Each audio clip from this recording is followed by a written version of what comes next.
D'ici 2030, le gouvernement du Québec a comme prévision d'électrifier 100 des automobiles et il y a plusieurs différences entre des véhicules à essence et des véhicules électriques, dont les pneus.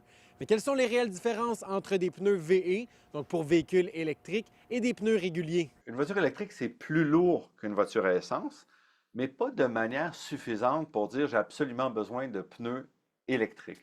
L'un des enjeux, c'est que ces pneus-là sont vendus plus cher parce que ce sont des pneus de spécialité, si on veut.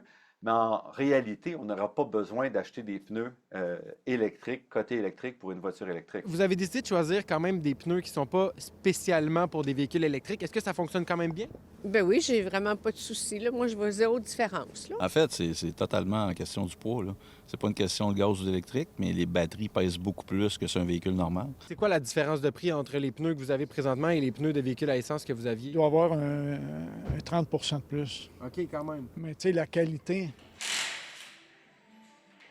Ce que les constructeurs, les fabricants de pneus cherchent à faire en ce moment, c'est de développer une gomme, dans le fond, le caoutchouc qui recouvre le pneu, qui va être plus résistant sans trop nuire à la tenue de route, à la distance de freinage, au silence de roulement. C'est important d'avoir un pneu qui va respecter les codes de charge du véhicule, sans quoi on va avoir une mauvaise usure du pneu puis une usure prématurée.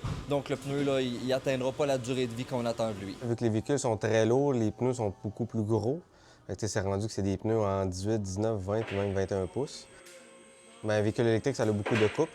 L'accélération, c'est beaucoup plus brusque puis rapide. C'est les pneus qui mangent la claque. S'assurer que les constructeurs offrent sur le marché des véhicules diversifiés. Et c'est qu'on n'a pas ça. En fait, les véhicules les plus légers ne sont pas offerts sur le marché nord-américain. Une des causes principales de l'utilisation des pneus VE, c'est le poids du véhicule. Un véhicule électrique va être encore plus lourd et ça, c'est une tendance qui est à la hausse. Année après année, que ce soit une voiture à essence ou une voiture électrique, leur poids va être plus lourd que l'année précédente et ça a un impact directement sur leur consommation d'électricité. Il faut être conscient que si on ne met pas un frein à l'augmentation du poids des véhicules, bien, il y aura un coût de système important.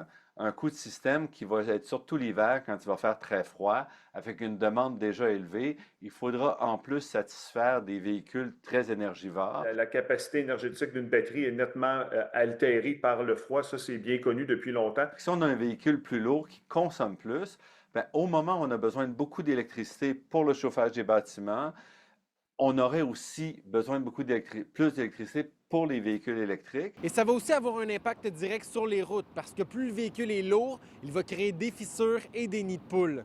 À Trois-Rivières, Maxime Dany pour Nouveau Info.